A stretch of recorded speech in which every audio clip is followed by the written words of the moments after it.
Yes, my lord. He commands us to reconquer the 500 worlds of Ultramar. In the 10,000 years between his death and rebirth, how many worlds have been scoured by the archenemy? Devoured by the monsters of the hive mind? Sacrificed on the altar of exterminatus? He is a demigod out of time, fighting for a golden age that can never dawn again. Welcome home. Rise, Demetria Titus, Master of the Watch, Captain of the Second Company, Warden of Ultramar!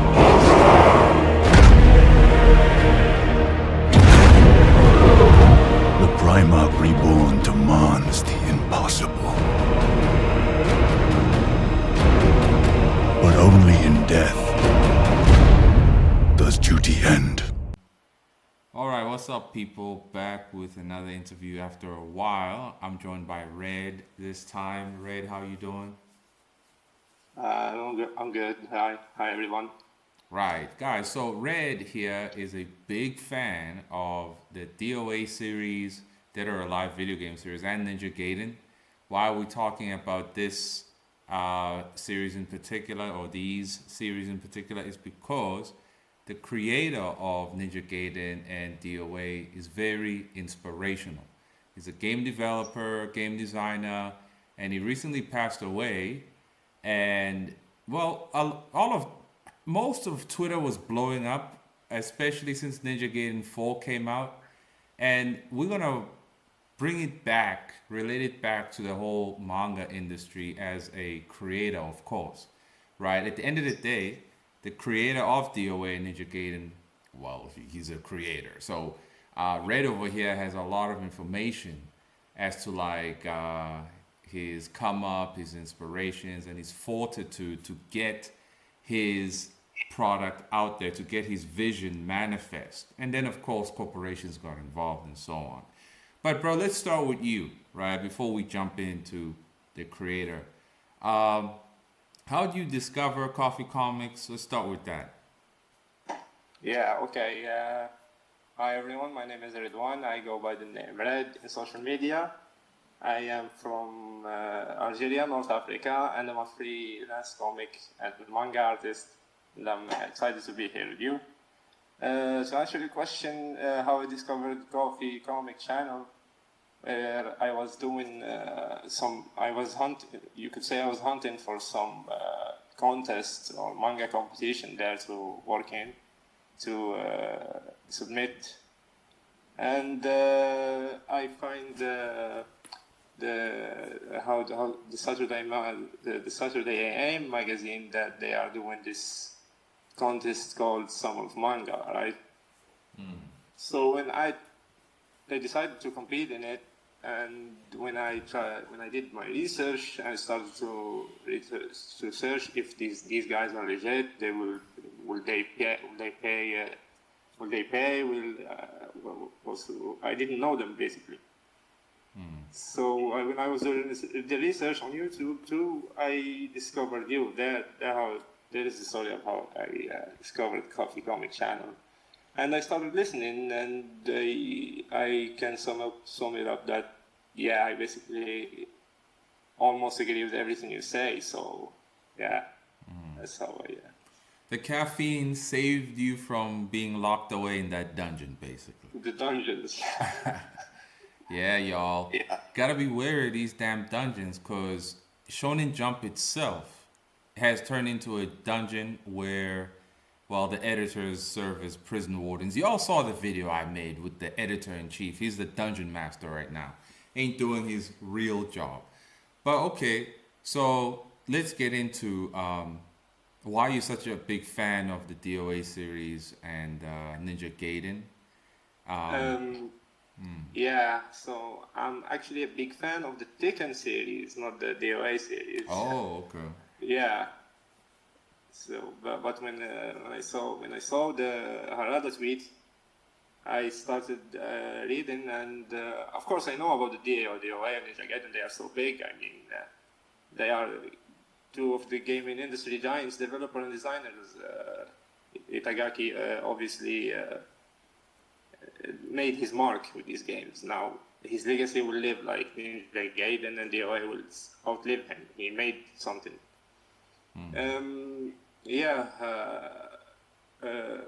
What's your question again? I'm sorry. Yeah, what inspired you about DOA? Yeah. But you say Tekken, you're a bigger fan of Tekken. So what inspired you so much about Tekken and the fact that now you're making a manga that has Itagaki, the creator of DOA? Itagaki, Tonoboru. Yeah. Yes. So you're creating this manga that has Harada, creator of Tekken, and the creator of DOA. Why did you decide to bring those two into one story? So Harada had to come and clarify some misunderstandings and misinformation that was happening about his relationship with Itagaki. So he tweeted this tweet. It's like an article. It's a big tweet explaining almost in detail chapter of his life with this guy, Itagaki Tonoboru, and how their rivalry, their rivalry. I'm sorry, my English is not very good. Like I said before we start. So I'll be It's like have you seen Cristiano Ronaldo do an interview? I'm gonna sound like him. He doesn't know English. Now Anyway, we get what you're trying to say. Yeah. Yeah, we get you. Their rivalry. Yeah, their rivalry, it's like very inspirational. It's like they were two people in the ground battling. They were like warriors basically, and their battle didn't really make hate or like backlash or like let's take Tonoboru for example. He's like talking about Tekken. He always say something like Tekken is bad, don't play Tekken, but Harada didn't blacklist him or feel the need to block him or put the thumb on him because basically Tonoboru was when he was in Tecmo, he couldn't compete with the big leagues when they were Namco and at that time it was Namco, not Bandai Namco. Namco was so big, Itagaki couldn't compete. So instead, he is a big fan of warfare. He actually referred to the DOA vs Tekken era as warfare. He called it warfare. So he tried to. I'm sorry, I can't shock my. Are we live, Coffee? No, we're not live. It's pre-recorded. Okay, Yeah, so what you're trying to say is instead of the creator of Tekken blacklisting Itagaki's rise to fame or his attempt to match up with Tekken, he didn't demonize him. He didn't blacklist him. He accepted the challenge that, hey man, if you want to come up here, go ahead and start climbing. So the day you come up here, we will fight head on, but I'm not going to lower myself to go fight you down there. You need to come up here. So, exactly. All right. Now that is good sportsmanship right there, because what we see in the indie space is that dudes out here trying to sabotage each other, right? Dudes out here trying to chop the ladder that you are using to climb up. They want to burn it down. They want to chop it up. They want to steal it from you and whatnot. Or they're going to tell a bunch of hunchbacks to come rip it from you instead of rising to the challenge. Okay. Yeah, you're right. That's exactly. And not only that, Harada tried to understand why is this guy doing that. He didn't, at first, he didn't understand that this guy is a warrior, because Tanaboro is literally a warrior if you read his background, or even at his last, the final words they published on Facebook on behalf of him, he said, I'm gonna read it here. He keeps saying he's a warrior, and final words that they asked. The flame of my life is about to go out. The fact that this message has been posted, that means my time has finally come. I am no longer in this world.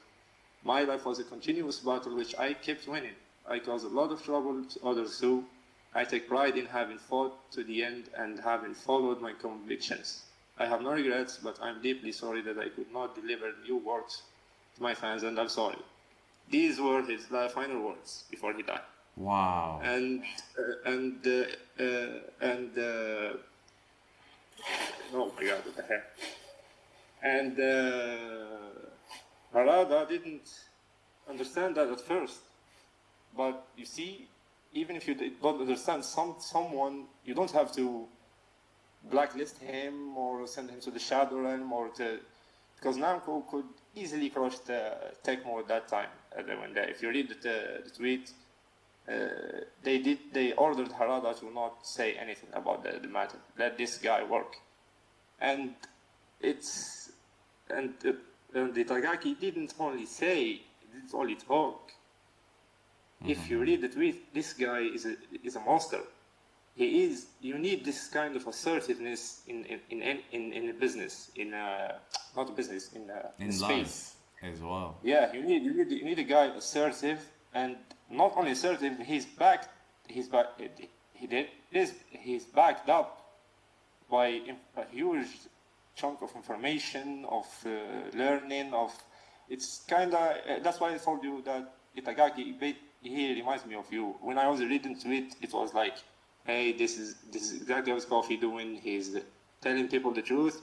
Not only that, he is educating people. He's informing people about what's going on. He actually made a structure of how you make manga. This is helpful. I don't understand why people are going to hate. If you hate someone, you can hate him, but you have to understand that he is putting the work. He is helping. I want for myself. I really was inspired, you can say, by your words, and learned a lot too. And Itagaki was doing that too. So his assertiveness, like I said, was backed up by a lot of knowledge and informations, and hunting for informations. He couldn't compete with the big leagues, so he had to do what he did, like say to the people, to draw the media attention, to make the space steer, steering the space. And if you so that's basically Itagaki as a person. I was describing him. And like I said, at first Harada didn't understand what this guy is doing, so he was also learning about Itagaki, not backlashing him back or saying anything. And there was this, and when they feud their beef, when they squashed their beef at a dinner later at I think 2008, or they sat together and they exchanged words to understand each other. And Harada was saying, so let me rewind back.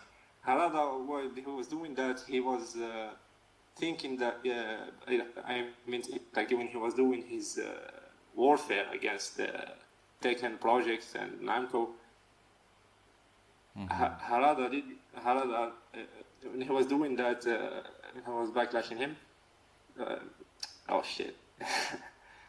Yeah, I can't find the exact word I want to use. So wait, here, so. Harada backing up the creator of Ninja Gaiden, he was receiving pushback and backlash. People were asking Harada, hey, why are you defending this guy? Why are you helping this guy? No. They didn't say why you're helping this guy or defending him. He just didn't say anything. Then when they sat on the table to squash the beef, they exchanged words to understand each other. Harada, Itagaki, understood that Harada was a warrior like him. He wasn't just an anomaly like he was thinking he was back in the 90s. Because when he was doing his research, Itagaki discovered that Harada is his junior actually. And I think the problem, not a problem really, but it's kind of competition started exactly right there when he discovered when he was junior at university. So as I see it, like Itagaki thought, hey, this is my junior, I can't let him win. And when later, he was an anomaly to Itagaki. Harada was an anomaly, like how is this guy working there? How is he delivering this good work of Tekken? These are Itagaki's words, by the way. Harada stated them in the tweet. Like he didn't understand when he was doing his research. But later, when they scored the beef, Harada was given explicit details of how he managed to basically think globally, think like the market is not just here, it's there. He was putting his foot on the ground. He was going to the US and helping delivering the arcades machine. He was there. He was helping. He was on the ground. Like he was even helping the small communities that have taken to hold tournaments. They sometimes they gave them prizes. So Itagaki understood when he told him that. Itagaki understood that hey, this guy wasn't just not anomaly. He was actually in the space, given the work, making his mark. He was actually a general, not just a warrior. So you can say Harada is a protege. He's like a genius, and Itagaki is a hard worker. That's how I see it. Oh, I see. Would you say Harada? That's why inspired me. I know I talked a lot. Sorry for interrupting you. I know I talked a lot, but when I was reading this was inspired me to, hey, I need to draw this since I love movies that movies that Guy Ritchie make or Tarantino, movies that not directly based, but based on the quality of dialogues. What are these guys saying? That's why it inspired me to make a manga based on that tweet. Okay. In fact, a Guy Ritchie movie, I think it's the only one I've watched or the only one I remember, I think it's called The Covenant, that has Jake Gyllenhaal. Did you watch it? No, I didn't watch it. I like the old movies of Guy Ritchie. Like my favorite is Snatch.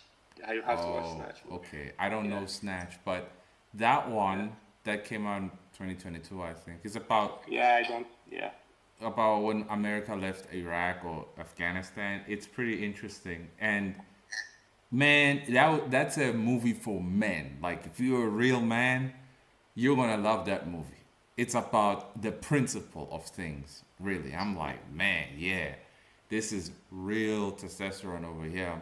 So the bond that you're describing between these two, this is how men of old would respect each other, right?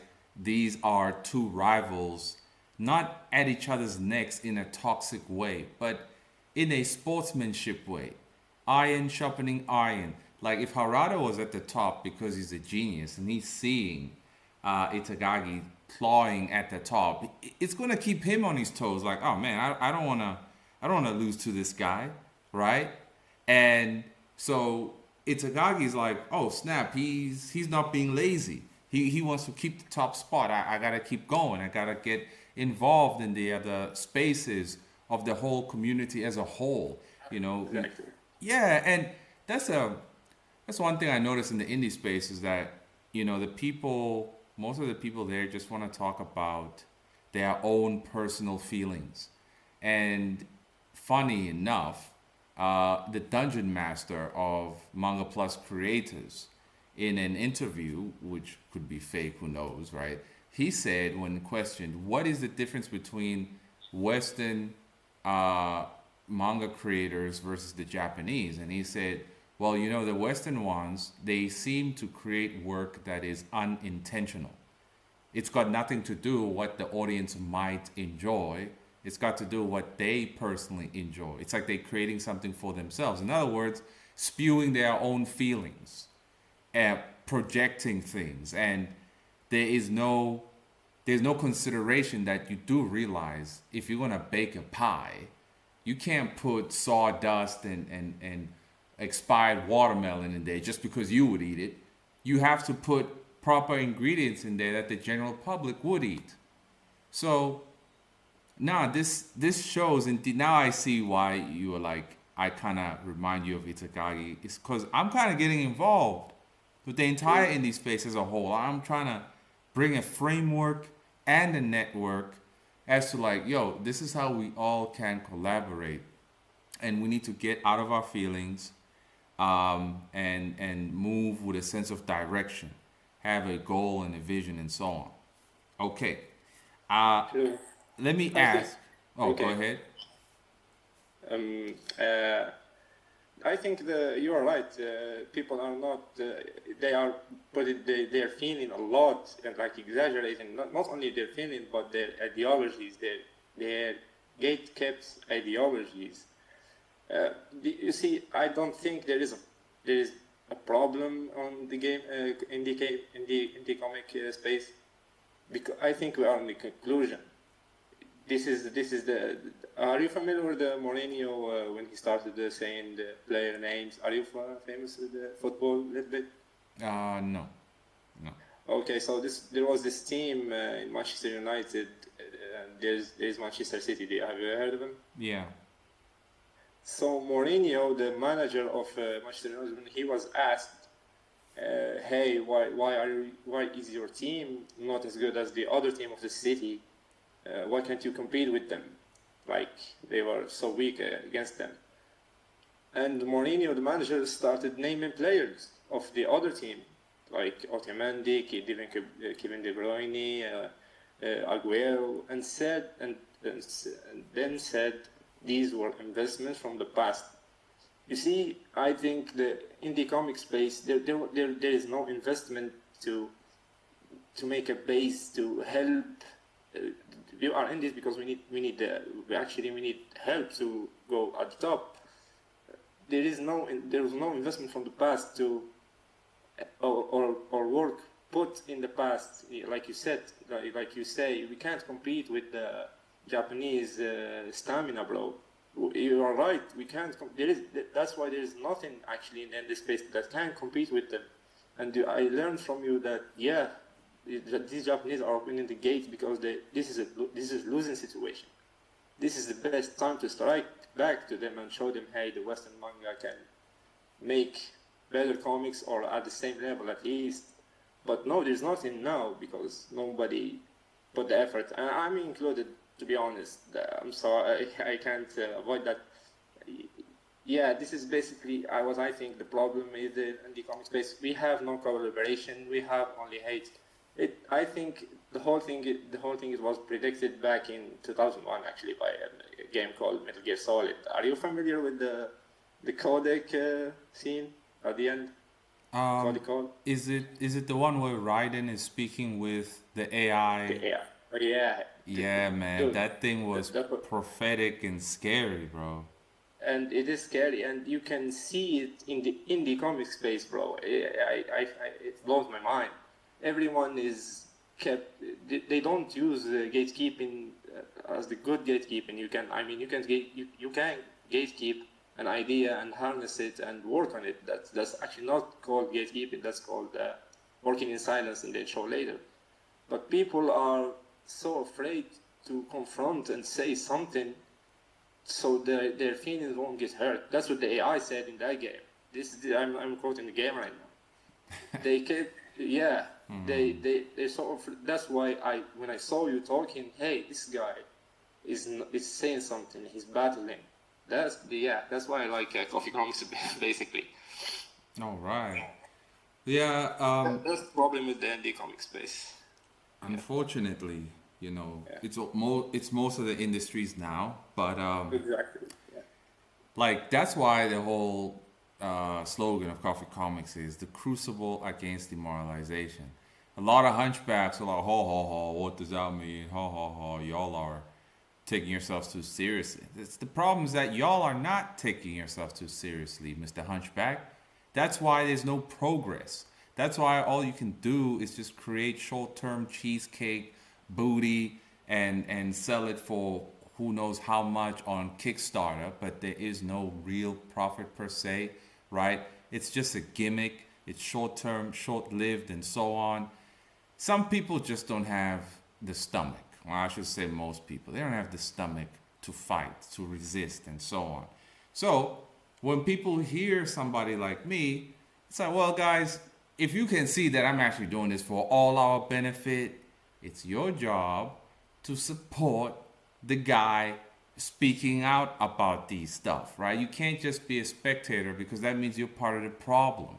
You're part of the problem. You gotta contribute. Either you do your work and finish it, make sure it's up to the standard so that it can be part of this movement, or you find another way to support this movement. Either you join the Patreon or you share, because liking doesn't make a difference if you ask me. You share the videos, right? Get everybody up in this caffeine. But okay, man, let me ask you this. Do you think Harada got where he got out of luck, circumstance, and okay, yeah, pretty much. Did he get where he got because of luck and circumstance versus Itagaki? He's definitely lucky to be born Japanese in Japan. Lucky born in an era where he could, create games like that, and his circumstance allowed him to fight against Harada. But what would you classify Harada as a true genius, or was he just lucky? Hey guys, if you want to see the full video and its context, consider joining my Patreon. That's where the real caffeine is at. Cheers.